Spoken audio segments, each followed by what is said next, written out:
Welcome back into Banshee Cup. We're in round 7, final best of 3 of the round robin phase. Next weekend we get into the GSL bracket A, the following weekend is GSL bracket B, and the following weekend after that is going to be the final playoffs, or the double elimination playoff bracket, to determine the winner of this tournament. All of that next weekend, following, and the following after that will all be best of 5s, but we'll talk about that next weekend. Right now, we got to talk about Tomb of the Spider Queen, map number 1 of BananaH versus Daykwaza. This is our, as I said, final best 3 of the day, and we will have Meta Madness style of draft. Heroes that are picked and played are unavailable for future maps in this best of 3 series. We've got the bounty system for this as well. I'm just trying to find the bounty list really quickly because I've put it on a different tab. There we go. Bounty system. The bounties are as follows: Butcher, Cho'Gall, Nova, Asmodan, Gazlo, Murky, Probius, Valir, Kel'Thuzad, Convection, Kael'thas, Hunt, Illidan, Nidus, Sagara, Twin Blaze Varian, Monstrosity, Abathur, and Longboat Vikings. The duo of Alexstrasza Stitches with level 1 Globe Talents, Lili and Chen. No talents, just Lili and Chen. There's the composition of Triple Healer, No Healer, and Juice Pirates. The Juice Pirates, of course, is with the Lieutenant Morales medevac backdoor. But anyways, thanks for lurking, thanks for chatting, thanks for being here as we get into Lucio first pick for Tomb of the Spider Queen. What's the standing potential for these two teams here? Let's see if I can refresh this page. Alright, so this is... Team Daykwaza can still get a better position in the bracket. Team BananaH...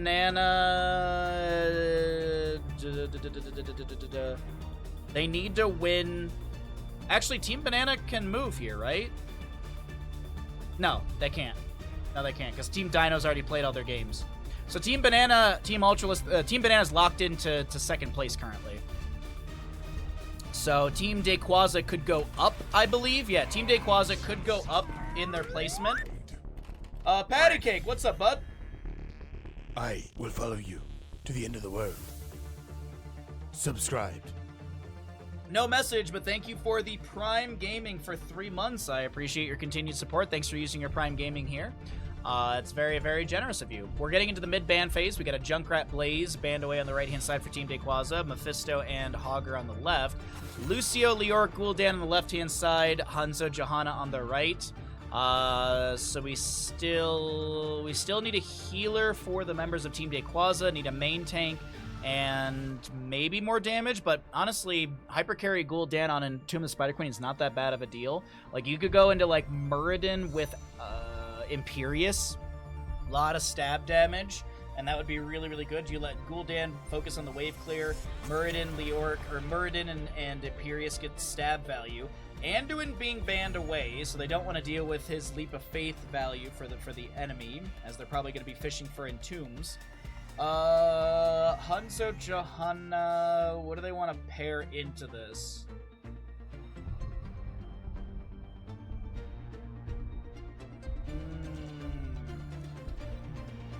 As I said, they still need that healer. They're gonna go for Whitemane and Yrel. They've already got the Hanzo. Genji is still up and available for either side.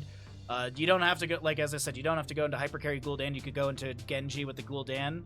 That way Genji can get some finalized damage on Gul'dan's poke.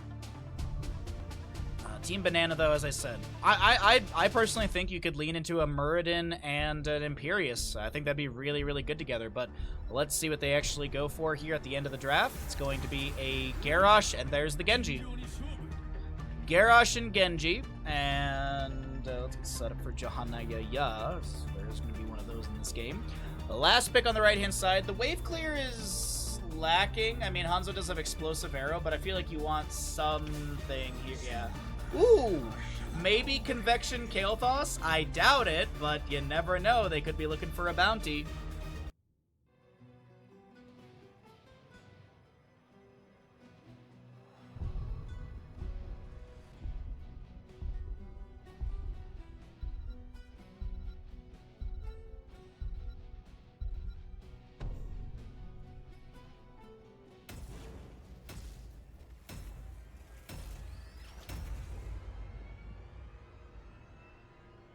Alrighty, with Ash Mantles triggering it, we've got the gamble up and available. Get your predictions in. Map number 1, final best of 3 of the group stage, final best of 3 of the round robin.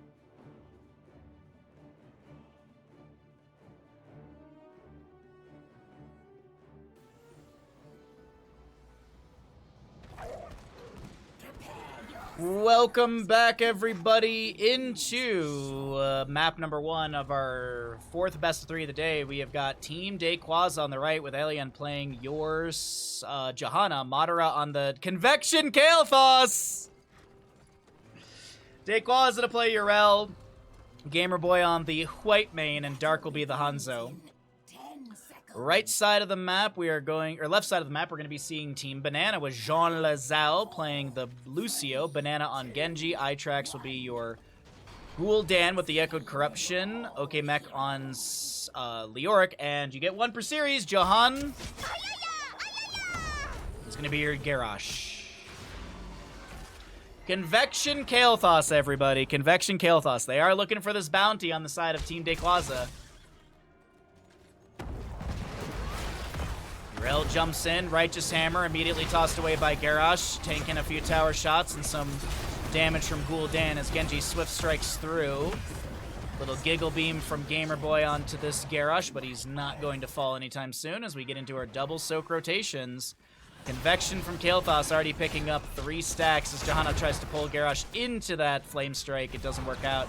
Jean Lazal playing with fire over here, but is able to speed boost and push off to safety.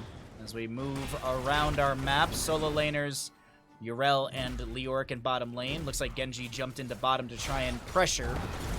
Madara! Getting a little low. It was getting a little sketchy right there, but no kill onto Kael'thas as he throws a living bomb back and splits away from the enemy. Daykwaza letting this wave crash close to the fort front gates to clear safely. York still, though, draining that hope, draining that health. We'll have camp on the left and camp on the right to be traded here. Level 2.5 for both sides as Kael'thas and Johanna do the double soak duties. 5,700 on Team Banana and 1,400 on Team Daykwaza. All right, we got some odds. Thank you very much, everybody. Everyone knows Convection Kael'thas wins, except when it doesn't. But that's here nor there. Actually, that doesn't work. But anyways, we have a camp being invaded by the side of Team Daykwaza. Yrel chinks a few of those corruption shots from Gul'dan, already at 7 on the Echoed Corruption out of 40. Because Daykwaza jumps on the point, they grab the Siege Giants as well as the Globe, and it does not look like Garrosh and friends are able to sustain the fight in this bottom lane any further, as Garrosh is getting a little bit low. I think he's tried to step in for a toss or a Blood Craze. It didn't work out too well for him right there. Shuriken Mastery, level 4, Explosive Arrow. We've got the Subdue. We'll see Martyrdom. Also the Nether Wind for Kael'thas. Now, as a reminder, you don't need to complete Convection. You just need to win with it. Team Daykwaza literally just need to win here. No, Madara, the health. Madara, the stacks. Absolutely fine. Big condemn from the Johanna. She gets that slow 40-something HP on Johanna Yaya, as that health bar will not drop down to 0. Calculated disengage from our Garrosh player.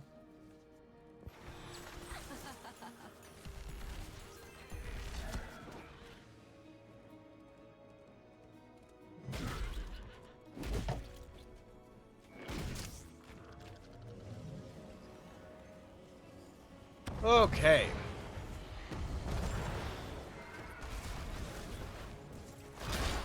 Still 3 stacks for our Kael'thas. We've got 9 simple geometry stacks on Dark right now. Turn-in availability is getting close for the side of Team Banana. They're 1 wave away from having enough gems to turn in here. Another Flame Strike going out. No stack for Madara's. Daykwaza jumps in. Righteous Hammer onto Lucio. The Gravity Lapse not connecting. And Gamerboy with a bit of a giggle beam from White Mane, and Hanzo picks up 12th stack on simple geometry. Shield Glare delays things out, but they want to maybe take down this Johanna. Indomitable activated by Garrosh. He's getting chunked very low, gets a Blood Craze for a heal, and is able to survive. Lucio still keeping things amped up, if you will.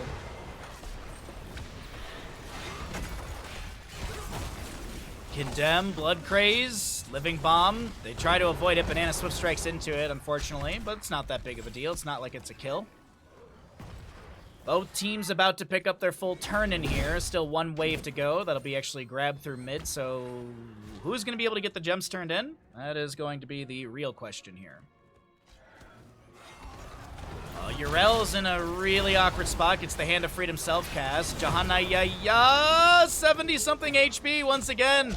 The Garrosh lives. We have not had a kill yet here at map number 1, 4th best of 3 of the day. God dang. A lot of tension. A lot of tediousness. Banana and Leoric are unable to turn in. Delayed out once right there. Hanzo Simple Geometries finished off the sidewall. Sees the extra scatters. Genji jumps in for some shuriken stackage as well as some poke on the enemy. Answered back by a scatter from Hanzo through the corridor. Gravity Lapse not connecting on the Garrosh here. It's just it's a game of just tension right now. Gul'dan gets a bunch of gems and soak in the top lane. 10 talents here on the horizon. Daykwaza trying to turn in 22. Only 7 turned. Oh, wait, hold on. iTrax should get this. Yep, not delayed out. First Webweaver phase will descend to the side of Team Banana. As we cycle through the other numbers, look at the damage, healing, experience, and such. 6 stacks on Convection. I think Gul'dan's more than halfway through his Echoed Corruption, and Genji, I believe, is like 40 stacks on his Shuriken Mastery. Actually, 37 out of 60, so a little more than half. But either way, take a look at those a little bit later. Garrosh running at the enemy team, mounted up here in this corridor between top and mid. Webweaver being pushed up by Gul'dan. Take a look down into mid. Webweaver being pushed in by our Genji. Garrosh looking to pressure. Johanna activates Iron Skin. I think there was a toss combo attempt that didn't work out. Garrosh is getting really low here, but he's got Lucio by his side and will not fall. The Orc in bottom lane pushes things up. Gul'dan in top is getting some decent value. Actually getting tons of value. Gravity Blast from Kael'thas connects on to the Garrosh as he advanced forward, but I think that was more or less just thrown out defensively. I don't think Garrosh was dissuaded by that. Living Bomb splits the enemy team back, and for now, Team Daykwaza, they defend okay, but they still take a bit of damage on their structures, and the enemy team will have 10 talents here first. Horrify, Decimate, Entomb, High Five Lucio. On the opposing side, it's going to be a Scarlet Aegis, Dragon's Arrow, Pyroblast, as well as the Blessed Shield and the Arctic Defender. Genji's holding level 10. I'm assuming X-Strike. Little self-cleanse from the Pyroblast, I believe. Yep. Genji jumps in, delays out Dark from getting this turn in right now. 10-40. They only need 2 gems picked up on the side of Team Banana for a back-to-back turn in here. Toss onto Johanna, activates her Iron Skin. We have the Dragon's Arrow from Hanzo and Entomb from Leoric. A good... Oh, the Convection stacks! Convection stacks go down the drain. First blood picked up by the side of Team Banana as the Ardent Defender's used here. Dark is displaced. Lucio gets the kill, and with Siege Giants, Minion Wave, and such, this is going to be bottom lane fort eradicated. But no, they want more. Team Banana want more. They're going to peel away the health bars of these members, but it does not look like Gamerboy will allow that to happen. Scarlet Aegis activated, saves the Johanna, and the bottom lane fort still goes down. Turn availability is here. And let's see, they need everything but 17 gems. I don't think that math is right, but you know what? We'll deal with it. Either way, blue Webweavers will descend. Alright, no boss plus Webweaver. Death timers are a little low, so they just go for the immediate turn-in. Leoric pushes things up in top. Bottom fort has already gone down from the team fight in bottom lane.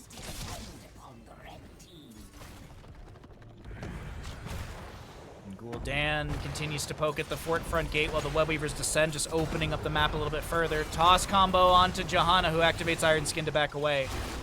Does have the Blessed Shield, but I don't think she wants to be rocketing that out just yet. Banana trying to poke at the enemy. Finished out Shuriken Mastery already. Gul'dan Echo Corruption at 35 stacks already. Nicely done for him.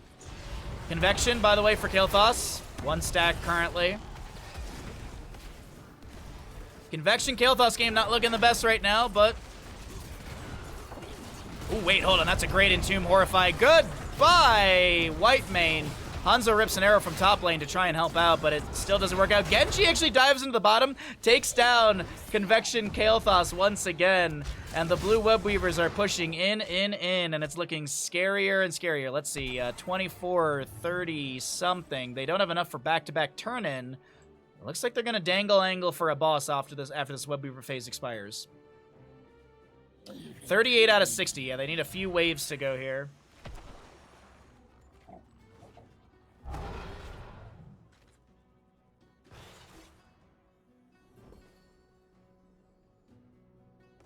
Looks like they check boss. I don't think they want to go for this.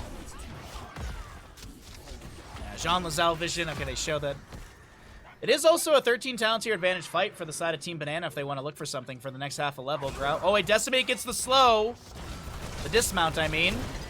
Huge damage onto the Yrel. Entomb onto Madara. Throws the Pyroblast onto Garrosh. I don't think he cares much about that at all. Genji with the deflect is able to back away. Gul'dan Echo Corruption is done. 14, so that's 38 gems out of the 60 needed still. On the opposing side for Team Daykwaza, 31 turned in, and they don't need much here. Johanna or Yrel could be the one to turn in for this Webweaver summon, but unfortunately, Team Daykwaza, they just can't step out far enough, or they can't even step into the clutch to turn in. Garrosh anchoring over here. Leoric is in top, just pushing up a wave. Garrosh moves to the low side of this, and Lucio, does he have a delay? He does, okay. Yrel jumping in. Even talent tier fight for the time being. Leoric is going to maybe find a flank into this? No. He actually just moves in and focuses on clearing out the minion wave in mid. Madara steps in, throws a living bomb out. Currently one stack on Convection. Uh-oh, Garrosh is in a really weird spot. Gets a high five from Lucio, throws the Decimate. Does he have a Blood Craze for some healing? He does.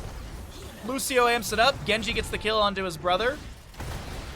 Hanzo has fallen so far. Gravity Lab's pretty good from Kael'thas, but Jean Lazelle amps it up, and those are a lot of gems dropped. Oh, Genji. Genji still chasing in. Gamer Boy getting low here. Will fall. And now, can they get a toss onto Daykwaza? That's so many gems. Maybe lost 40-something. Genji, no! Genji, yes! 11 minutes, 12 minutes in, we got an 8-0 game in kills, 16-14 in levels, and Siege Giants and such are rocketing in through bottom lane. Leoric is going to be ally tossed in. Garrosh gets a Blood Craze. That's a Pyroblast on the Jean Lazelle, who's going to high-five around. He still gets annihilated. Living Bomb on Johanna Yaya, sniped by the tower shots of the Nexus forces. Meanwhile, this bottom lane keep needs to be cleared out, and Team Banana kind of throw caution to the wind, and they kind of just they have a little fun in bottom lane. They lose a lot here, at least when it comes to. Oh, they actually lose their turn in. Wait, I'm sorry. How is this still happening over here? That should be the end of that. There you go. That's turn in lost right there. But they still got the keep. I mean, it still worked out. They got 2 kills, lost 3, got a keep. Map pressure's still looking great for Team Banana. By the way, Ruinous Affliction for our Gul'dan at level 16. Corruption deals an additional 152 damage on impact. If the enemy is hit by all 3 strikes, the 3rd strike deals 522 damage. Nice for the Entombs. Let's see, 48 out of 60. They have 7. That's 55, so they need another 2 waves, roughly. On the opposing side, Yrel is going to be delayed once by Gul'dan. Some Fell Flames thrown out here and there. Yrel split, gets the Ardent Defender. Dragon's Arrow from Hanzo, connecting onto a few. High fives from Lucio. Entomb from Leoric will connect onto Yrel, but she gets the Avenging Wrath out.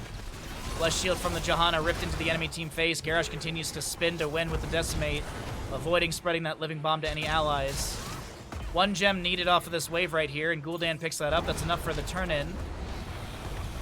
High five from Lucio, push off from Lucio. He's got that heavy caster level 13. Yrel does not have Ardent Defender. Daykwaza getting really low here. Righteous Hammer is pretty good. Gul'dan, is there a way for them to get this kill? Scarlet Aegis was utilized. Gamer Boy takes a whole heckload of damage over time, but no kill onto the white main as she uses her Giggle Beam once again on an ally. Daykwaza, excuse me, Team Banana looking for the turn in here between 3 allies. So many singular gems, but blue Web Weavers will descend, and keep him. Look at the bottom lane wave on your minimap, everyone. It's 90% of the game. Bottom lane Web Weaver going to descend really far down the lane here. Catapults are going to scratch a bit of the shielding here, and that's about it. Sidewall being poked at here and there as Genji and Lucio continue to poke it. That's kind of funny to me. Alrighty, so bottom lane Web Weaver descends a little bit, not as far as I thought. Pyroblast, okay. Pyroblast is on a full cooldown as Garrosh will be taken out. Entomb from Leoric. Arrow goes wide of the enemy team. Leoric able to Wraith Walk out. X-Strike from Genji, no level 20 here. Condemn from the Johanna trying to slow down the enemies with a punish afterwards. Bottom lane Web Weaver really healthy here. Mid lane already cleared out. Top lane Web Weaver being managed by Hanzo. And this is going to get some damage, but as I mentioned, this bottom lane is really, really hardy right now. Though with the kill onto Garrosh early on, doesn't look like Team Banana are going to try and push it any further. They get some scratching on the core shielding, and that's about it.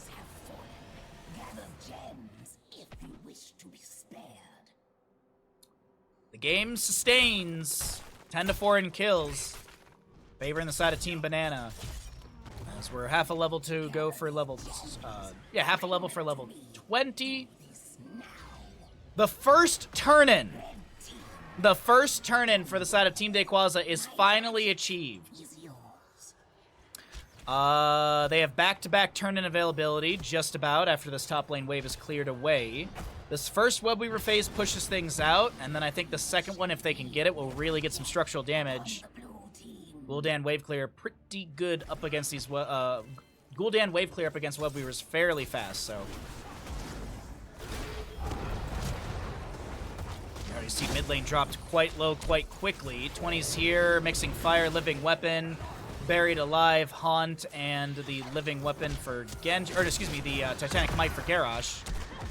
Gul'dan makes his way to top lane quickly. I mean, this weapon, look at this, just absolutely annihilated so very quickly. Gems to be picked up as well. Meanwhile, Daykwaza, harassed here, does have Ardent Defender, also has 32 gems. Doesn't want to drop those. Web Weaver on top is actually left by Gul'dan. I think they were considering the team fight. But Gul'dan quickly makes his way to top. He gets the clear onto that one. And as I said, back-to-back turn-in is available. They do show that they're going to boss here, but what is Team Daykwaza even going to do about it? They don't have 20 talent here. They can maybe sneak a turn-in. So I think they will try and sneak the turn-in, and that's going to be the trade. Boss for Web Weaver turn. Yeah.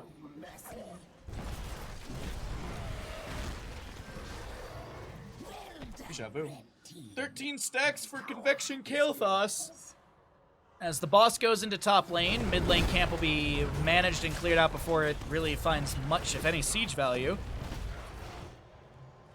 Quadra Hearth out from the side of Team Daykwaza to clear out this boss in the top lane.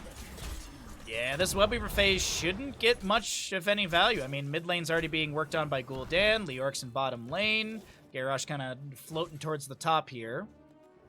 Genji actually dropping shurikens into the keep in mid, gets a bit of structural damage.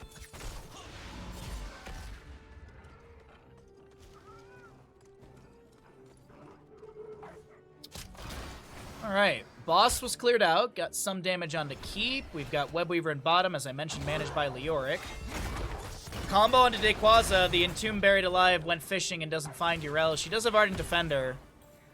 Obviously not able to use it inside the buried alive, but that didn't connect, and the top lane Web Weaver gonna find some value here. Team Daykwaza really need to start opening up the map. Struggling to find value here in map number 1 in this 4th best of 3 of the day. Garrosh tossing on to the Johanna. Dragon's Arrow's pretty big. Pyroblast to follow up. Sonic Arrow, that's going to be a dead Garrosh, but meanwhile Genji gets in the backline, and Convection Kael'thas will go down. Convection stacks lost. Gul'dan, big Echo Corruption damage, tries to drain some HP off of Daykwaza, who gets the insta-mount. High five, Lucio trying to chase him with some high fives. That's going to be a good swift strike in onto the Johanna. She pops the Iron Skin just in time. Urel still has Ardent Defender. That's a good Entomb buried alive. Extract from Genji. They want to take down the Jahan, and they will be able to do so. 2 for 1 as Lucio goes in a little too deep right there. Hanzo gets a scatter off the wall and takes him down. 2 for 2 overall, as once again I mentioned the convection stacks for Kael'thas being removed. 49 out of 65 in the pockets for the side of Team Banana.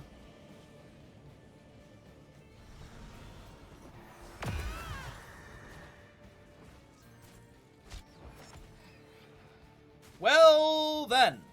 Just well then. God dang.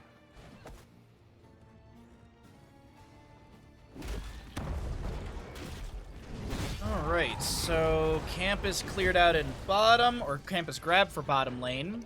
Bruiser camp up in 10 seconds.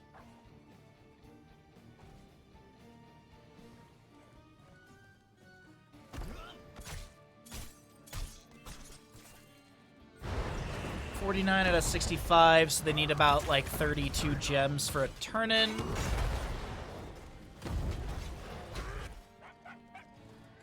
Lucio now respawning, boss up in 2 minutes, camp on the right side, 45 seconds until it's able to be grabbed. The Orc is just pushing things up in top lane. Does have the Drain Hope at, or the Unyielding Despair as well as the Crushing Hope at 13-16. Wave is pushed into the keep, but it won't take it down. Garrosh, I think it was scouted in bottom lane from the minion wave. And Kael'thas throwing the throws the Fire Flame Strike out, does have the Fury, the Sunwell, as well as the Flamethrower. So at least a little safer range for Mater here to throw these Flame Strikes out to clear waves and such.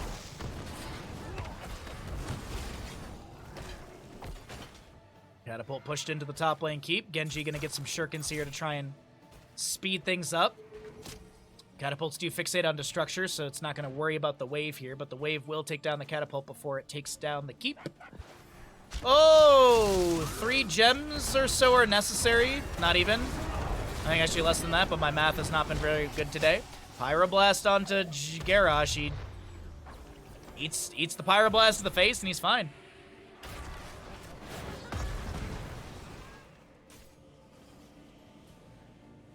There's that. 1 extra gem needed. It's split across a few people, though, isn't it? Yeah, like Leorc needs to turn in as well. Yrel steps in immediately into the Buried Alive. Is there enough damage to find the kill into Yrel before she gets Hardened Defender activated? She actually already used it recently, I realize. It's 85 seconds on cooldown. Daykwaza, ooh, good toss. Good ally toss. The Titanic might finding the double, but no, Garrosh is really split from his allies. So while Garrosh was doing all that, catapults have fixated onto core. That's going to be some... Wow, that's a lot of damage onto the core right now. They're just trying to stop the backs. Leoric, does he have Buried Alive? Not for 20 seconds.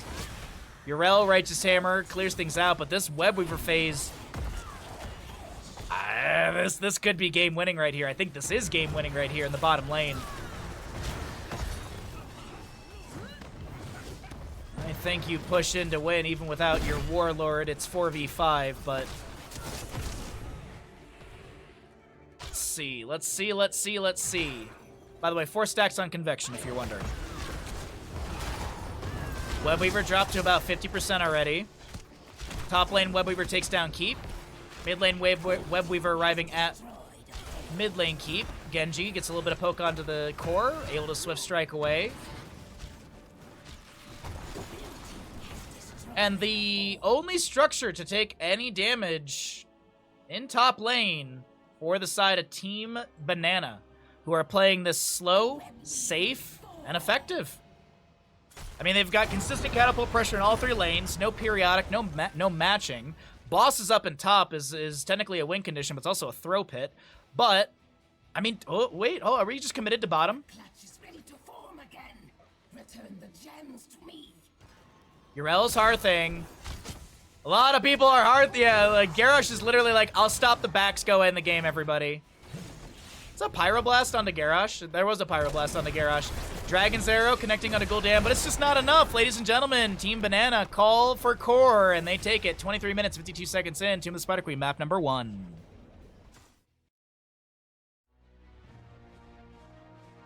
Why is everyone so quiet? That's some stream days are like that.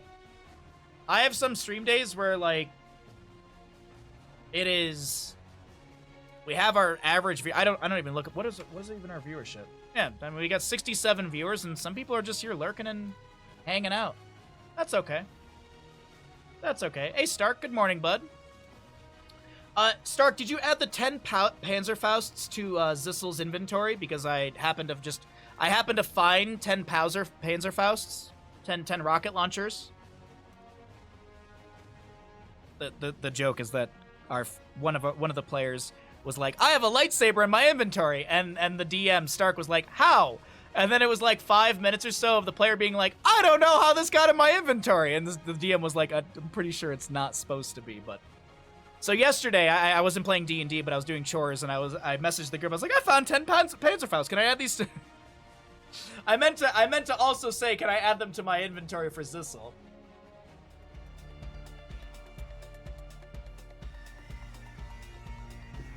All right.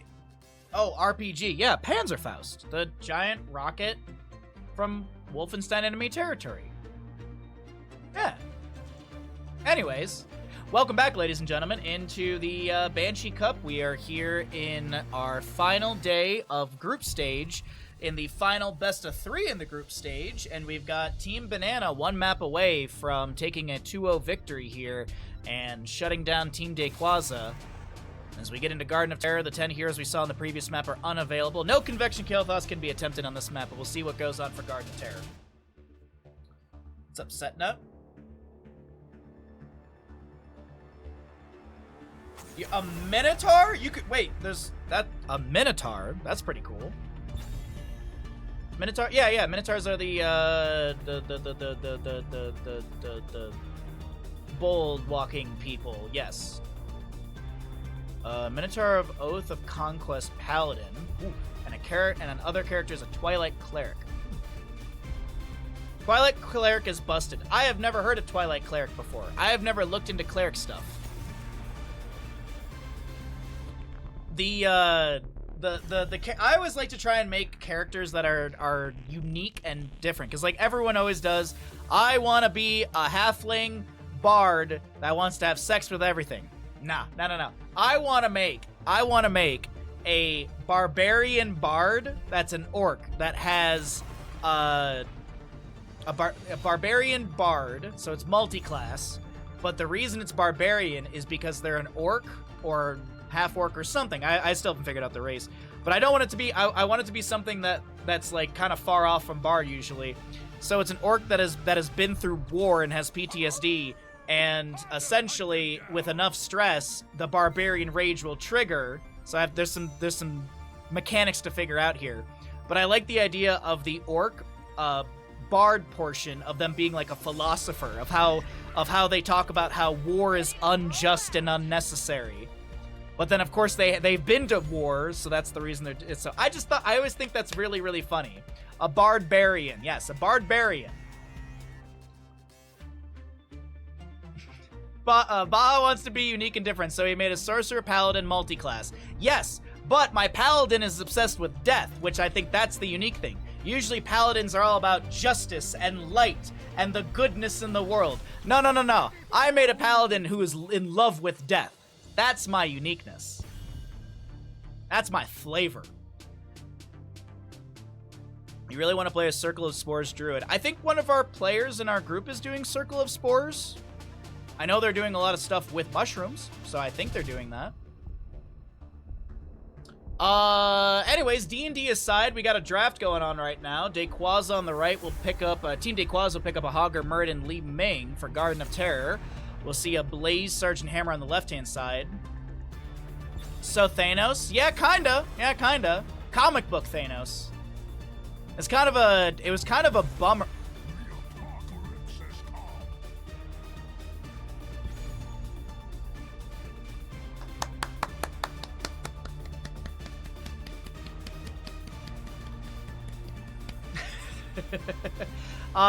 They are Circle of Life and Death, a homebrew class, but have mushroom theming. Oh, okay. I see spores, and I just assume that that's like a thing.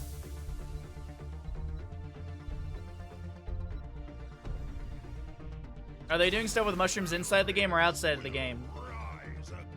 Both, but not psychedelic mushrooms. Just like herbal mushrooms. Cho'Gall draft. Out of nowhere. Cho'Gall draft out of nowhere.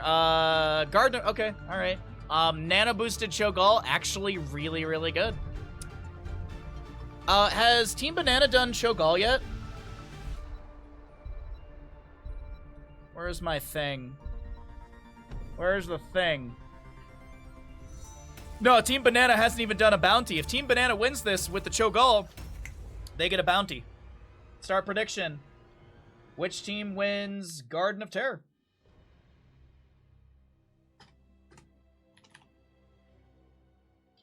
All right, 5-minute gamble. Get your gambles in. Here we go.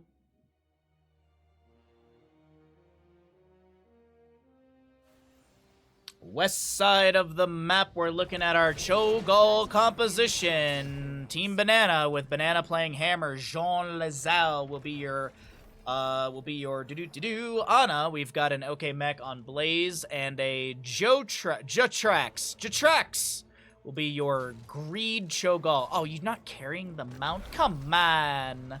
Right side of the map, looking to take us to a map number 3 today. We got Team Daykwaza with Daykwaza playing the Hogger. Alien will be your Muradin. Madara on the Grey Mane. Gamerboy playing Brightwing and Dark to play the Li Ming. Here we go, map number 2. Get your gambles in. The prediction's up and available, and we have Team Banana with already 26,100 channel points on them.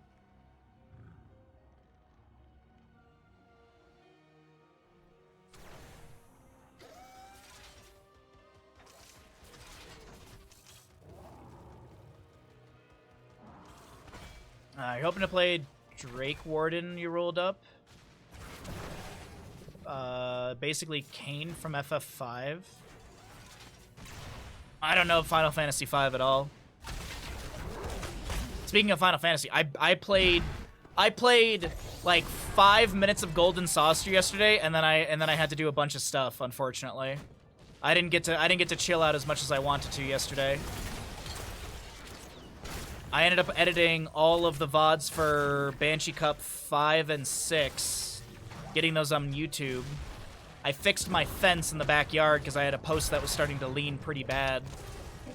The neighbor wanted to take the dogs out, so I ended up, you know, Bandit's more important than video games, so took Bandit out, did some other stuff around the house, and then all of a sudden it was already 6 p.m. and I was like, well, I'm gonna make curry and watch Fallout and go to bed. Because my alarm goes off at 4 a.m. for this, so want to get good sleep at least. So at least I'm semi-awake. Banana will go. Oh, Banana's gonna be traded for Li Ming. Okay, Jean Lazal, a French sniper. I couldn't think of any sort of military from France.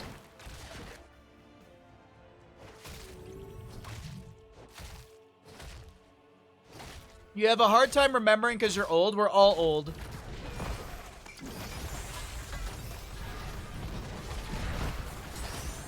But either way. Today will hopefully be a nice fun day of Golden Saucer fun for me. You have one more episode of Fallout. Wildfire, I found out that the Matt Berry cameo, that entire thing is actually practical effects and not CGI, which blew me away. The robot is practical effects, not the mech suit, the robot. That entire thing is practical effects, and that actually boggled my mind. I would so hate for you to not be the first. The Fallout TV show is so goddamn good, chat. I very much recommend it. Even I don't know much, if anything, about Fallout outside of, you know, some theming and images. Like there's the Vault dude who gives the thumbs up and stuff, and there's some like Nuka-Cola and stuff. I don't know much about Fallout, but that show is fantastic.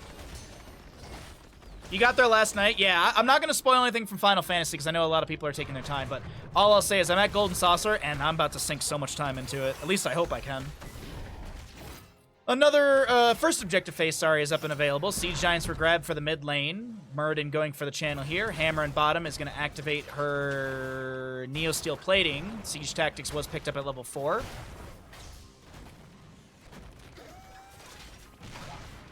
Fallout is free on Prime right now. Yes.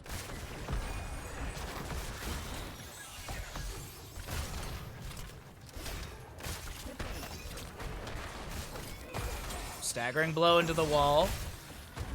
Decent damage onto Cho'Gall here. Still have the first objective being contested. We've had 2-1 in kills so far. Daykwaza delayed out as well here. We are going to see Mind-Numbing Agent. Every dose a hero has reduced their spell power by 10%. I don't know why it was so difficult to read, but it is. Still more delays around the objective. I have Kilrog in the bush over on the right to scout. Meanwhile, Blaze is shoved a wave into this top lane fort. Staggering blow meets the jet propulsion kind of perfectly right there. Hogger bounces off the wall. Pyromania pop by Blaze. He's able to wiggle away. Ana, does he have a heal? Not. It's just ever so shy. Yeah, that's all I'm saying too, Harkin. That's all I try and keep things very general because I don't want to spoil anything for anyone in chat. Alright, so Ana gets the channel and the objective. Blaze did go down. It's 2 for 2 in kills so far. Almost level 10s on both sides. So we'll cycle through those other numbers, get an idea of what the damage healing experience looks like. It's such as we have another seed spawning top right of the map. Top right of the map as the top lane fort does go down. First structure to fall in favor of Team Daykwaza.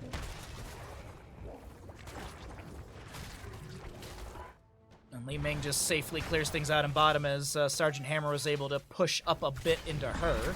Looks like this camp was already started earlier and only had a couple units left. Cho'Gall to clear out things in top.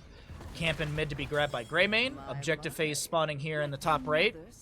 The assumption, based on the positioning, it should go to Team Daykwaza, especially with their level 10s, but we'll have to see. We'll see how aggressive Team Banana is going to be. Excuse me. Voice a little hoarse today.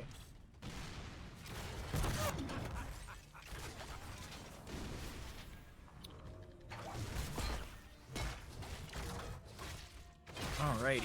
Bottom gets cleared out. We've got Haymaker Muradin, Shockwave for the Hogger, Curse Bullet Greymane, Wave of Force Li Ming, and the Blink Heal for the Brightwing on the opposing side. Twilight Hammer, Twisting Nether, Eye of Horus, so no nano-boosted Cho'Gall. We have the Napalm Strike for Hammer, one of the lowest cooldowns in the game. Nice siege tactics right there. Hammer gets blasted into the sidewall, still has the boost active. Twisting Nether is humongous into the corner. Sidewall taken down. Eye of Horus trying to get the snipe onto Gamer Boy and does get the kill. I thought that hit the fort first. God dang, god dang. Healer takes down healer. Jean Lazelle. Calls Jean Lazelle Mark Wahlberg because they're shooter. Oh, that's okay. I tried to find something there. There's a decent movie which Mark Wahlberg calls Shooter. Alright, Searching Fist out from Cho'Gall, trying to back away. The Twilight Hammer bopping Muradin back as the phase shift from Brightwing comes through. Still, second objective phase, still up and available. Uncontested for the time being. Muradin scouted out. I feel like that Runic Bomb went the wrong way by accident, but it didn't really... It actually kind of worked out, scouting out the Muradin. Meanwhile, Madara on this Greymane is just above, looking for a potential flank. Oh, Curse Bullet doesn't connect. Greymane lunges in. Siege Tactics activated. Banana trying to boost away. And I don't know if there's a boost available, but that will be Hammer going down. 3 for 3 in kills as Hog or Blaze were kind of poking at each other around the objective area, just top right. You tried? I did try. I did try. I try every day.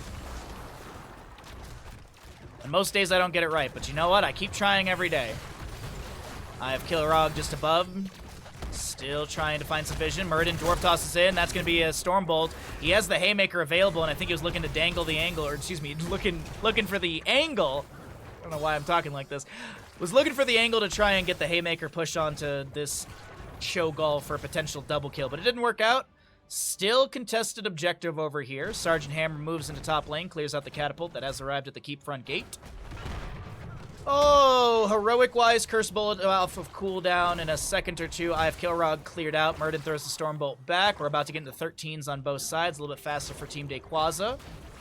Bronzebeard Rage, we'll see the Pummel as well. Greymane with the on the prowl. We've got Cannoneer Li Ming. Brightwing going to be picking up the Pixie Power. That's a spell power buff, right? Reduce the cooldown of Pixie Dust by 3 seconds. Increase the spell armor granted by 25. Okay.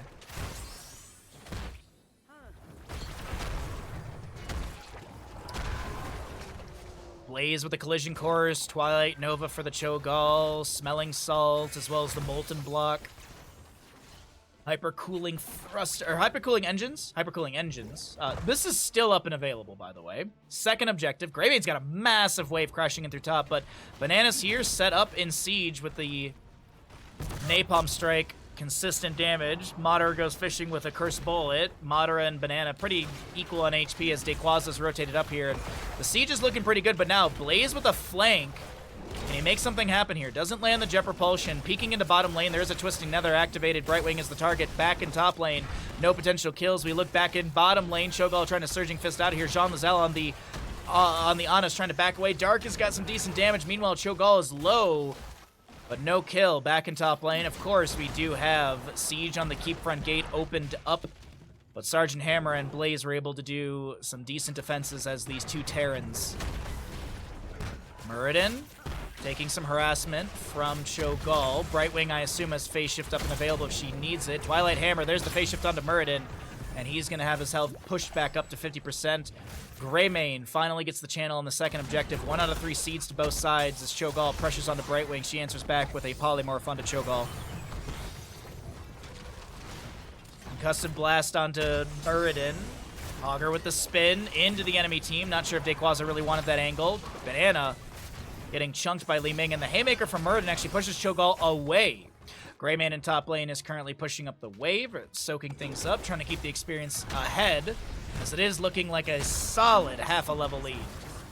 A gaseous level, half a level lead. Actually, it's a full level lead at this point.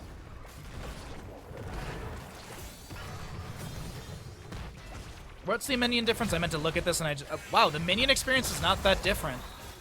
What in the heck? Mercenary is slightly ahead? Experience just seems like it should be way further ahead, but there are minion waves to be grabbed by Blaze, and I think that's what we were kind of miscalculating. There's going to be Cho'Gall with a Twisting Nether activated. Good shockwave from the Hogger, gets the kill onto Hammer. Meanwhile, Muradin Dwarf tosses in. Jean Lazelle, the target of Muradin, but he's taking too many tower shots and needs to work his way out of bottom lane. Third objective of the game, could be the second seed for either team, is spawned here in the bottom center of the map. Camp has just one knight available. Meanwhile, Li Ming is still pushing onto this bottom lane fort, or at least throwing out those magic missiles with that Mirror Ball level 16. No level 16 for the side of Team BananaH. That's a big pickup for Cho'Gall. Leaden Orb is humongous. I guess you could say it's heavy, because it's leaden. Anyways, there you go. There's that 0.75 stun. Thermal protection for the Blaze at level 16. We also have the active reloads, Frenzied Fists, and the Giant Killer for the Sergeant Hammer as Hogger gets a channel on the objective. Bottom fort has finally fallen. Haymaker onto Cho'Gall. Can he get out of this in time? Actually, Blaze is here. They get the Jet Propulsion right onto Madara, and Madara will be the one to go down in this fight. Bunker activated by Blaze. Phase shift from Brightwing, or excuse me, Hearth out from Brightwing. Doesn't have a whole lot of mana right now. Shockwave from Hogger not connecting onto the enemy. 2 seconds to go on a Twisting Nether. If Cho'Gall wants to jump in with the Surging Fist and activate Twisting Nether, doesn't look like that's going to be the case. No forts have fallen here on the side of Team Daykwaza. But as I mentioned, that 16 talent tier is kind of a turning moment for most Cho'Gall compositions. And maybe they can start making some things happen structurally. But right now, team fight-wise, wait, that's a really good Leaden Orb catching Muradin as he's trying to get away. The Molten Block activated, and Ana gets the snipe with the Eye of Horus. God dang old dangle. This Jean Lazelle is absolutely insane on Ana. Blaze throws a Jet Propulsion to the face of Hogger, but he already had the spin active. This is going to be second seed to the side of Team BananaH. Still 25 seconds on Muradin's respawn. Hogger already working on a camp. Mid lane wave cleared out, so yeah. All right. 2 out of 3 seeds to both sides, and we'll see where the next position is. Will it be favorable to Team BananaH? Will it be neutral, or is it going to be favorable to Team Daykwaza? They still have their top and bottom fort up and available.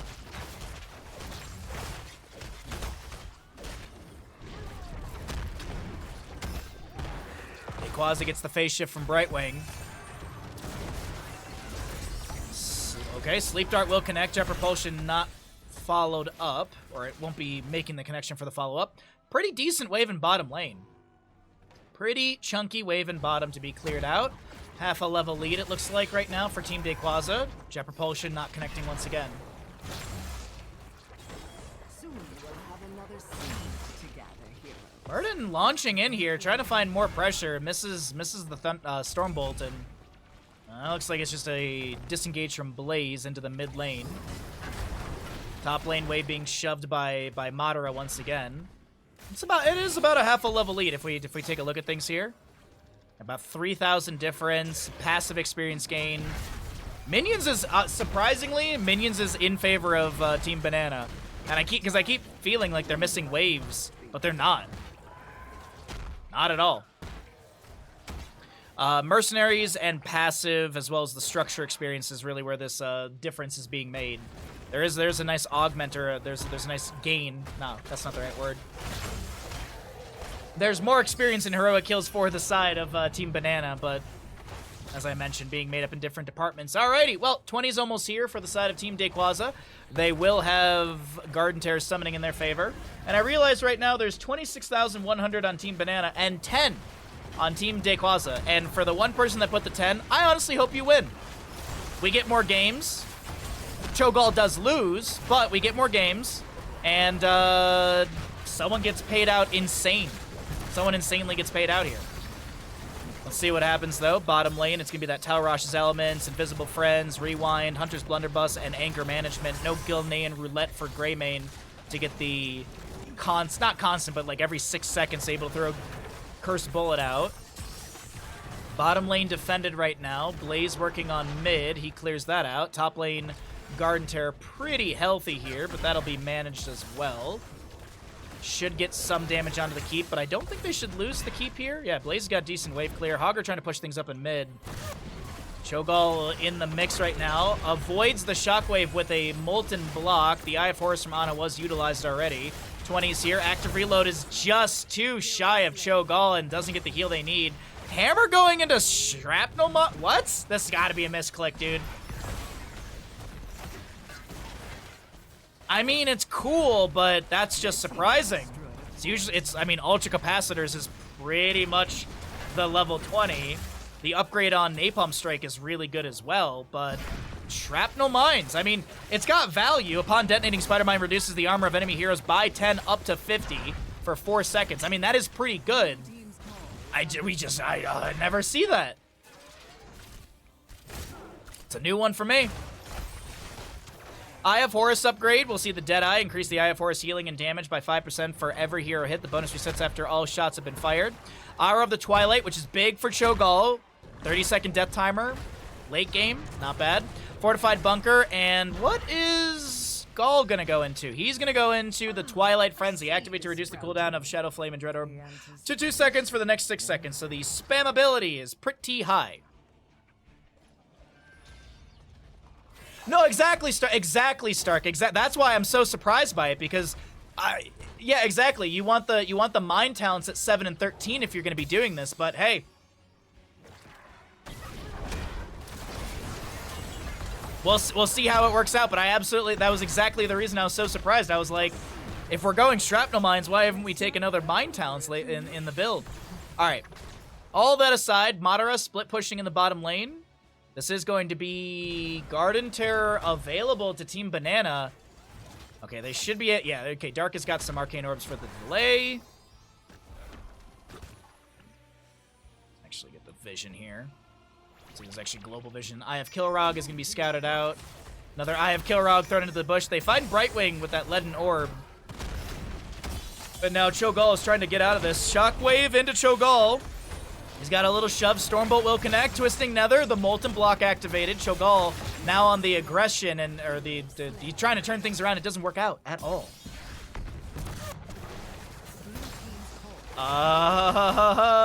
Good thing they took Hour of the Twilight, or Hour of Twilight, because it's only a 17-second death timer on Cho'Gall right now. As Haymaker onto Sergeant Hammer, she's gonna turn into a crab and boost away. The Siege Tactics little ghost animation thing over the crab was kind of cute, but Cho'Gall has respawned and will respawn to 2 more keeps falling. All structures have been removed on the side of Team Banana, and hold on, Bush Party. Stormbolt, Polymorph, good combo from Li Ming, and Blaze is able to jet propulsion away, drops the fortified bunker. Here comes Cho'Gall into this team fight. Muradin still aggressive on the left-hand side, misses the Stormbolt, as we do have catapults arriving towards the core through bottom lane. It's not really the major concern. Greymaine's actually going to go in the game. Cho'Gall is dead to Li Ming. Okay, good call from Madara. Madara is currently trying to end.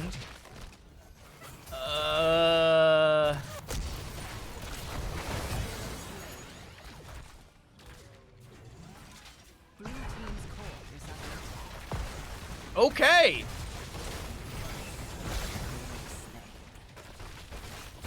Who put 10 channel points on Team Daykwaza? Because you were about to get paid out, my friend. Oh, I'm so glad somebody put 10 channel points on Team Daykwaza, so channel points didn't go to the void. All right. Okay. That is Cho'Gall falling. And we are going to a map number 3, everybody.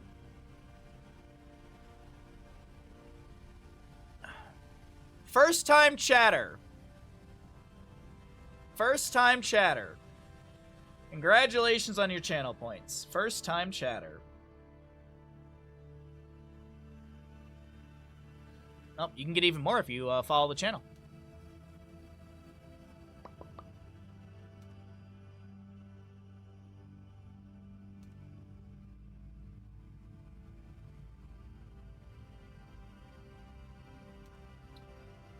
So, let's go ahead and we will jump over to BananaH. We're going to go ahead and roll out a block of ads, the final ad block of the day, as we get ready for our final map of the day. Final map in the final best of 3. Thank you everyone for hanging out. As a reminder, if you're enjoying the stream, drop a follow. It costs you $0. If you'd like to support the stream further, it's always much appreciated. We do stream full time, and we do stream 6 days a week. Mondays are my only day off. We do a lot of HOTS content. We do a lot of other fun content, so if you're enjoying yourself here, if you're having a good time, be sure to drop a follow. And as I said, if you'd like to support further, it's always much appreciated. We're going to go ahead and roll out those ads and get ready for map number 3 in the final best 3 of the day. Perfect timing, Tenzo, as we get into map number 3 in our final best of 3 of the day. I grot myself a nice little beverage. Yeehaw, chat. Cheers. Happy Sunday. Happy wonderful day of games. Final map in the final best of 3 for the group stage, and here we go into Infernal Shrines. First pick going over to the side of Team Banana as the losing side, so this will be map choice of Team Daykwaza. Let's see what we got here. So we had Convection Kael'thas denied, Cho'Gall denied in this best of 3. We've got 20 heroes unavailable since this is the Meta Madness style of draft, and those 20 heroes were played. We're getting into Infernal, so we got a couple bans. So by the time we get to the first pick, there will be 24 heroes unavailable from the hero pool of 90. And there's also some bounties. We talked about those previously. So right now, Infernal Shrines, map number 3. I'm super excited about this. I hope you're all ecstatic and anticipating a wonderful game number 3. Hopefully this one goes hopefully this is a long one, honestly. Hopefully we get a nice long game on Infernal Shrines, some back and forths here. Hopefully not too one-sided, but I'm actually really interested to see what kind of draft these teams are going to go into. Very excited to see Mephisto banned away, Stitches banned away, Junkrat and Tracer out of here. There was already an attempt, if I'm not mistaken. There was an attempt onto Alexstrasza Stitches, I think, for this best of 3 already. We've seen it a couple times today, and all the games are starting to blur together. First pick Vala for the side of Team Banana. I don't hate that whatsoever. That's a pretty nice pickup at the start here. Good sustained damage, poke around the objective. We'll see if it's going to be auto build. I mean, we could see W build, but I feel like auto or excuse me, Creed of the Hunter or Puncturing Arrow are pretty popular lately. We haven't seen much fire at will from these players, but you just never know what kind of flavor they want to lean into. Sorry, my brain said Sonstad, and I was like, that's not the name. Sonstad and Falsya will be picked up here, but no, we get a Sonya Falstad for the side of Team Daykwaza. Very simple. I mean, I love the Sonya on a map like this. Falstad is just a great global hero. Gust is fantastic. You've got... it actually could be Q build Falstad. I wouldn't mind that. Good poke potential. The auto attack build has been the flavor lately, but I think Q build is just so strong, especially around Infernal Shrines. We're going to get a Diablo Rhaegar as well. Do we get a Medivh ban? Medivh could be a consideration, and that would be really annoying to deal with. Like, you just... literally, yeah, you could go... That's that silver knowledge I have.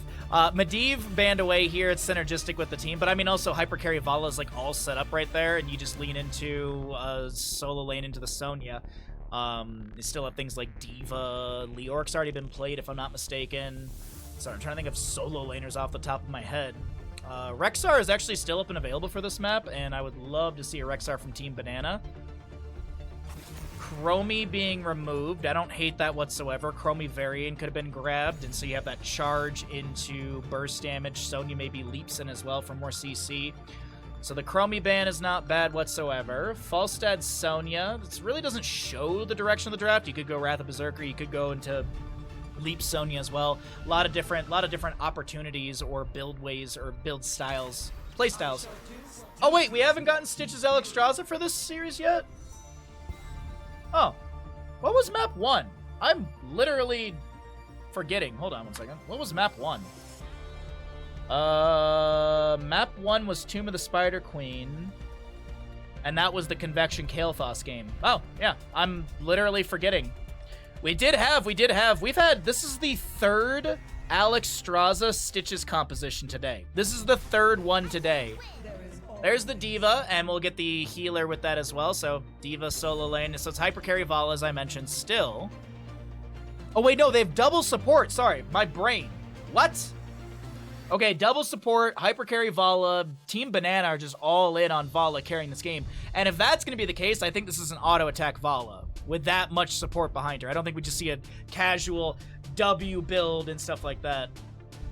I am thinking of the last series. As I said, the day blurs together. I've been up since 4 a.m. today. We've been streaming for 4.5 hours. It all starts to blur together. Sorry, everyone. I apologize. But either way, Alexstrasza Stitches on Infernal Shrines. It's a really good combo. You got the Falstad in there as well. So hook, gorge, gust away the enemies. Let's see how it all works out. Extremely hyper carry Vala. I like that. It's not just a hyper carry. It's an extreme hyper carry. Extreme. Also, I'm sorry, Stark. You spelled extreme wrong. Extreme starts with an X. When it's this flavor of extreme, it's like flavor blasted goldfish. They're extreme. They're extreme flavor with an X. That's how you know they're extra tasty. Right-hand side of the map, we're looking at Team Daykwaza with our Stitches Alexstrasza composition. Elian will play your Stitches. Daykwaza playing the Sonya. We've got a hook onto Gamer Boy as her Royal Thickness Alexstrasza. Madara on your Zagara. And Dark will actually be the Falstad of this game. Ooh, Mastery. Mastery, Gamer Boy. Okay. You gotta take the talent. You gotta take the talent, Alexstrasza. There it is. All right. Left-hand side of the map is going to be Team Banana, looking to shut down any sort of reverse sweep potential in this best-of-3 series from Team Daykwaza with a Johanna Yaya playing your Diablo. Itrax will be the Vala with the no level 1 talent yet. Okay, Mech on your Diva. Banana to play the Ariel. And Jean Lazal will be your Rhaegar, who's actually going to go into Feral Heart level 1.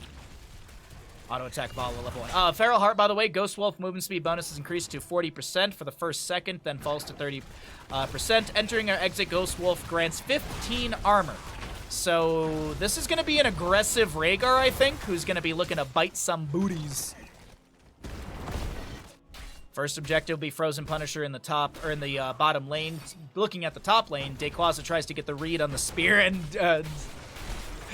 and Diva player drops the spray immediately. Diablo putting some pressure on Alexstrasza, who's lagging behind in the rotation. And she won't be missing a globe or anything like that, so it's not that big of a deal. It's not like she lagged behind and now she's struggling to get more of those regeneration globes. But that's the big thing, is getting these 15 waves really, really quickly so Alexstrasza can start summoning globes for Stitches. That abundance? I'm not sure where that abundance, okay. I'm sorry. I don't like to flame players, but it was almost like Gamer Boy self-cast the abundance. It was like, Stitches, come here! Stitches, come on! I know you're body blocked to oblivion, but come on over here, bud! Auto attack for the Falstad. We've got Bile Drop on our Zagara, Toughest Nails. By the way, the gamble is still going. It's the final gamble of the day, and I heavily encourage you to put some channel points on the line if you have not.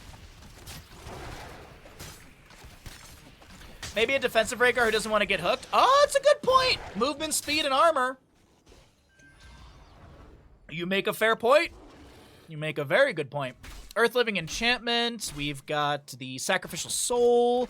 Repeated Offense. Death Dealer. Diva's going into the Rushdown. Booster deals an additional 2% of maximum health as damage to heroes and heals Diva's mech for the damage dealt. Boosters deal 50% increased damage to non-heroic enemies.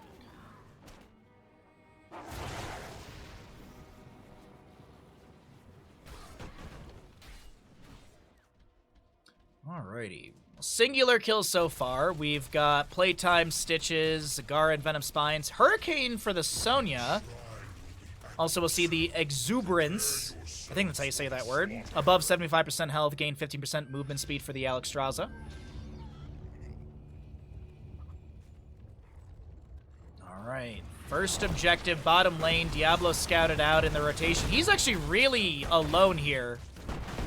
That should be a kill on Diablo. Ooh, Diva boosts in, but nah, there's too much damage. Diva does not want to use Mecha Explosion, and she might be forced into doing so. No, they actually don't pressure the mech any further. Speaking of pressure, top lane will have Fallen Shaman and Wave crashing out of the fort front gate. Rhaegar, Vala, and Ariel pushing in, take down the fort front gate immediately. Dark playing it safe, a hook. No extra range from Stitches, no level 13 yet, but that fishing hook might have found a player at that moment. We'll see. Oh, Daykwaza, not even hit by the Mecha Explosion. I thought that spear in was going to be a little too much. Overpower from Diablo. Alexstrasza tries to pop the Dragon Queen, but she's interrupted by Diablo's Shadow Charge. Now Falstad throwing in a hammering. Banana's really low on the Ariel. Drops a big self-heal. Stitches is the one to go down. Daykwaza to fall as well. And it's a really quick Triple kill. Quadra kill. for the members of Team Banana. Unreal. Nicely done. Stitches will go into second helping. I believe he picked this after he died, so he doesn't have a loss of stack on that one. Life Funnel as well as the Hurricane for our Sonya. Maybe she goes into Wrath of Berserker? Alright, Twitch Gamble's closed. Thank you all for the big gambles. I appreciate it greatly in this final game of the day. A lot of damage onto Stitches. He's going to lose that stack. Stitches lose a mortgage talent. Or a mortgage stack. And this is level 10 approaching quick for the side of Team Banana, who are looking to wrap up this final map of the day a little bit faster than I anticipated. Falstad will not go down. We do have this Punisher smacking its way through the bottom lane fort. Easily done. And this is... Man, Team Banana on a roll here. They really just want to wrap up this final map of the day. 6-1 in kills. Yeah, that's pretty big right there. Hook onto Diablo. He shadow charges back onto one of these Impalers. No Gorge from Stitches, no level 10, so he's unable to do anything beyond just that hook and put Diablo in a precarious position. Alright, Diablo's soul consumption reduced. Bunny Hop for the Diva, Rain of Vengeance, Vala, Apocalypse, Diablo, Crystal Aegis on the Ariel, and Ancestor Healing for the Rhaegar. Containment Strike not getting the bop into Stitches here. He's going to be split from the team, but he will not lose another stack on his level 7. Eva rotating in from top lane. Falstad still soaking in bottom. Sonya doing the same thing in top. Actually, she was chilling in the bush there for a moment. And next Punisher, by the way, is mid lane Mortar, so that we're going to see a heavy priority on this mid fort. The vast majority of its HP to be reduced, and actually the entire thing will be reduced to rubble. That's a second stack for Ariel's repeated offense. They wiggle away. Good cleanse from Jean Lazelle. On the opposing side, Wrath of Berserker, as we talked about, Devouring Maw. We've got a Stitch's Gorge, Gust from Falstad, and Lifebinder. Is this the turning table moment for the side of Team Daykwaza? Wrath of Berserker going to be activated. The Mecha Explosion's on the Zal. Very low, gets the self-cast Ancestral Healing. Mecha Explosion zones back the enemy. Somehow Zagara's already done with level 7. That's insane to me. Gust from Falstad. Lifebinder activated onto the wrong target, I do believe. But it seems with the Gust that Daykwaza and friends are able to back away. Madara gonna Hearth out for full. Mid lane Mortar Punisher should be announced pretty soon here, if I'm not mistaken.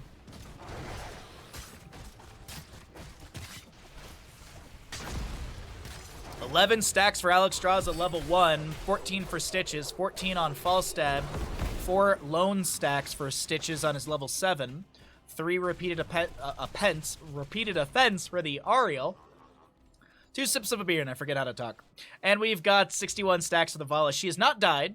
The only one to die is Diablo so far. So she's full mortgage. Seeker weapon from Falstad. He's also got the Hammer Gains level 4 for that healing.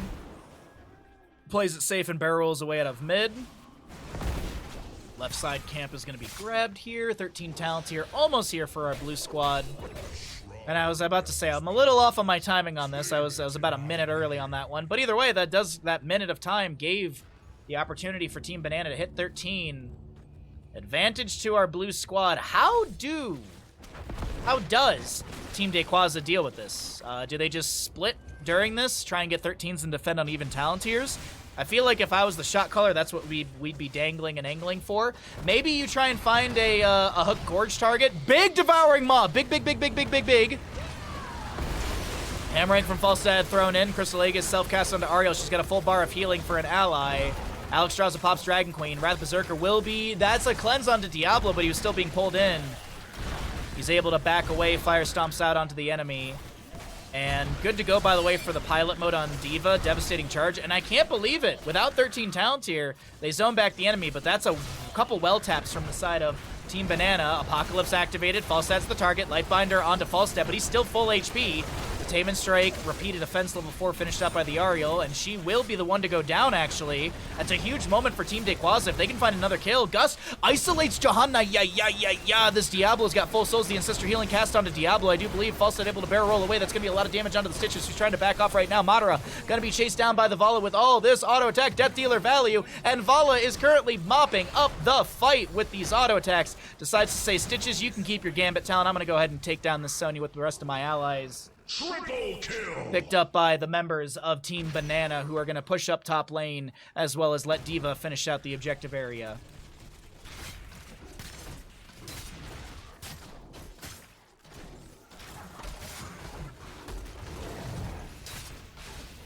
Gorge onto Diablo. Alexstrasza does have that level 1 finished out. 21 regeneration globes for Stitches. We'll also see that Pacify. I was gonna say Subjugation, but I'm like, that's white main. So, Pacify, 60-second cooldown, healing stunned, rooted, or silenced allies reduces Pacify cooldown by 30 seconds. That's actually pretty big. Hook onto Diablo. No Gorge available for 28. He's going to be displaced. Humongous Devouring Maw once again, but what's the follow-up? There's going to be a Lifebinder onto Stitches. He's okay for the time being. Sonya spears out as well. A Gust from Falstad defensive, but that does push all the enemies near Daykwaza, and Sonya will fall. Punisher still fairly healthy here, moving in through mid lane. If the members of Team Banana end in the next minute and 20 seconds, they will have the fastest map in Season 2. The fastest map is, I believe, 1 minute 59, or 11 minutes 59 seconds. I believe that is the fastest map, as Jean Lazelle is going to be gorged, but he's going to get tons of healing from Banana and self-heals as well. Detainment Strike pushes back Stitches. Mid-keep has gone down, but it doesn't look like they want to end here.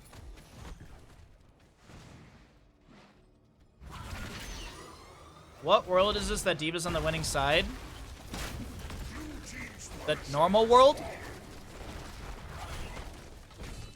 Blue team has destroyed a fort. Top fort does go down, 10-2 in kills, 16-14, a 2-level lead to our blue squad, who are going to tap some wells and look to invade some camps over on the bottom right of our screen, or on the bottom right of this mid lane area. Oh, no. No, they're going to set up for more, or are they just going for double camps? So Diablo's trying to set something up over here. And he does manage to do so, but there's no one in bottom lane to really grab or harass. Falstad is... yeah, he was showing in top. So Diablo shows in bottom lane, but it's just camps grabbed across the board.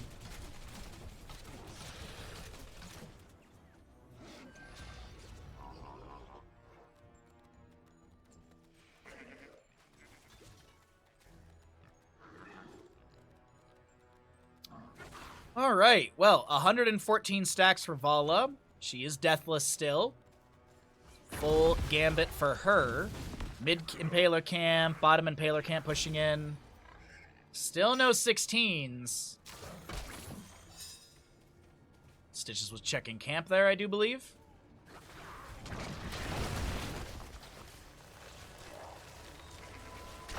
Devastating, or excuse me, devastating charge. One stack away from that being finished out. Diablo's full on souls. Camp and top to be grabbed. Arcane Punisher will be next in the bottom lane. Keep front gate has already been taken down. Falstad just slowly securing the safety of bottom lane. Stitches went fishing there, trying to find some sort of hook gorge combo onto Diablo, but just unable to land these hooks onto him. Vala and Rhaegar grab this camp. Looks like Diva and Arya will grab the top camp, and it's the map painted blue by the members of Team Banana. Every camp stolen away, pressured into the lanes, but I will say this, 16 Talontiers here for Team Daykwaza. There is the protective coating for Zagara, 20 armor on creep.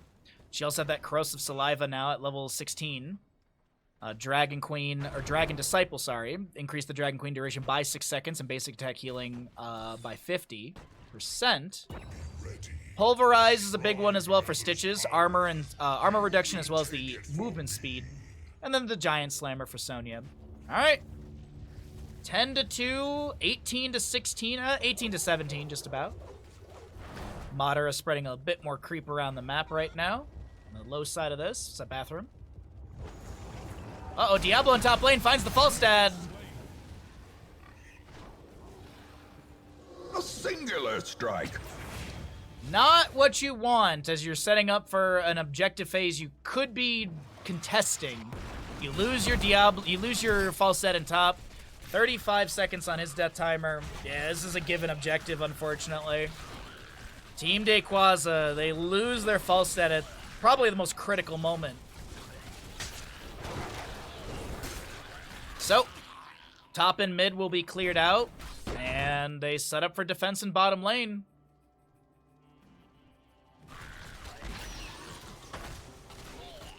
See, are they going to 39 the objective? No, I don't think they do, because that's just giving time for the enemy team to set up further. Yeah, Sonya just clears out most of the top lane. There's still a catapult up here, but the minion wave will deal with that. All right, chat. Could be the final push of the map. Half a level to go for level 20. Another camp to be grabbed for a little extra experience. Almost, yeah, actually, that Diablo's actually going to soak up mid as well. They really want that 20 talent here to push in with.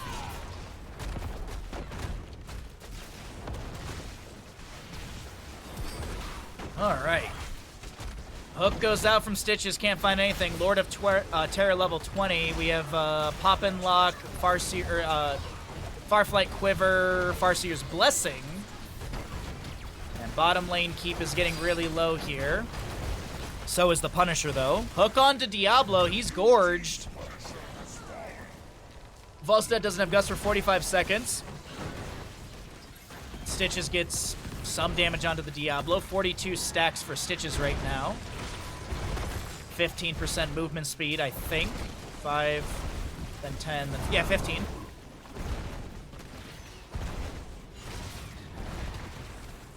Core shielding is being poked at, but is there enough to step in and end the game? I mean, it's 20 talents here.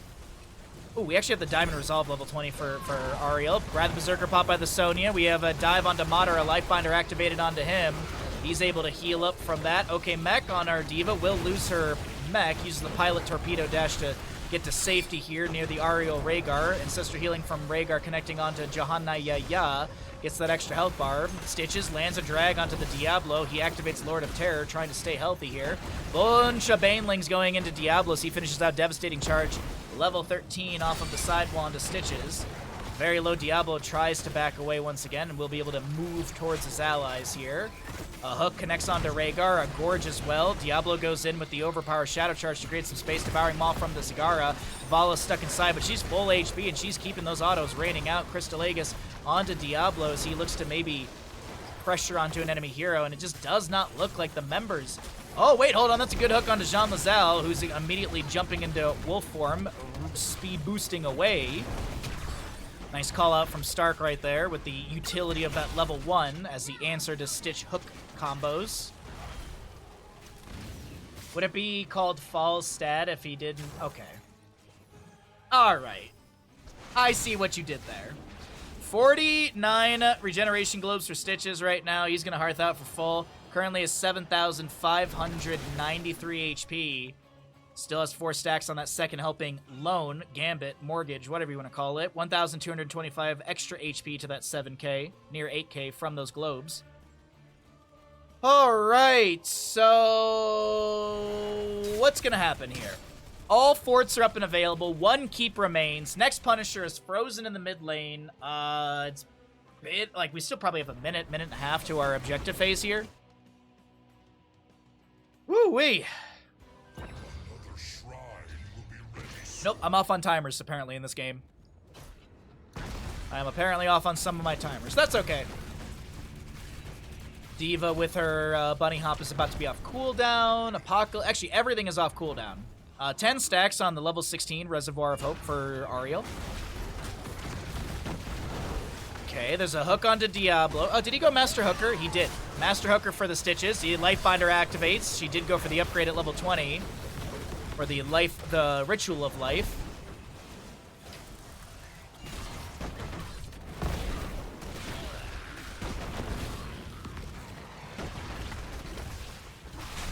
Okay, Wrath of Berserker for Sonya is still active. That's that purple bar at the bottom for her. Diablo dangling for an angle against the enemy heroes with a Shadow Charge. Gamer Boy activates Dragon Queen for Alexstrasza. We have a decent wave pushing in through bottom, as you can see on your mini-map. Does have a catapult, but we're not really concerned about that right now. That's going to be an overpower. Shadow Charge into the Apocalypse. The Devouring Maw not working out. There's a Gorge onto Diablo, but he's not really too concerned about that. That will be Stitches falling, as well as our False Dead. 203 stacks, and this core is already losing some shielding. Yeah, Zagara, the Lone Defender. Mater is going to drop some Banelings here, summon a Hydra, as well as some roaches. Oh, they're not even concerned about... Oh, no, they are concerned about Madara. Or not? Yes? No? Yes? No?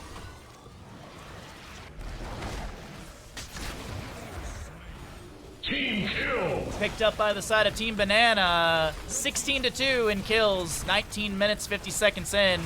Team Banana will take the final map in the final group stage matchup. GG, well played. Banana takes the series 2-1.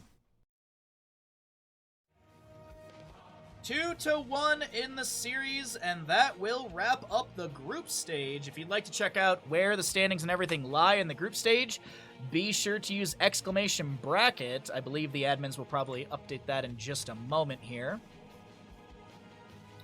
So we'll go ahead and cycle through all of this information for all of you. If you had a good time here today, be sure to drop a follow. I'll be back on Tuesday. We're going to have another fun week of streams ahead of us, and we are counting down the days for Elden Ring DLC. When that comes out, I will be playing a lot of Elden Ring DLC, so if you like Elden Ring, be sure to follow. If you don't, still follow. I don't know. I stream a lot. I hope you had fun hanging out with us. It's been a really fun day today. I appreciate everyone who lurked, chatted, resubscribed, gifted subs, all that good stuff. So thanks everyone for hanging out with us.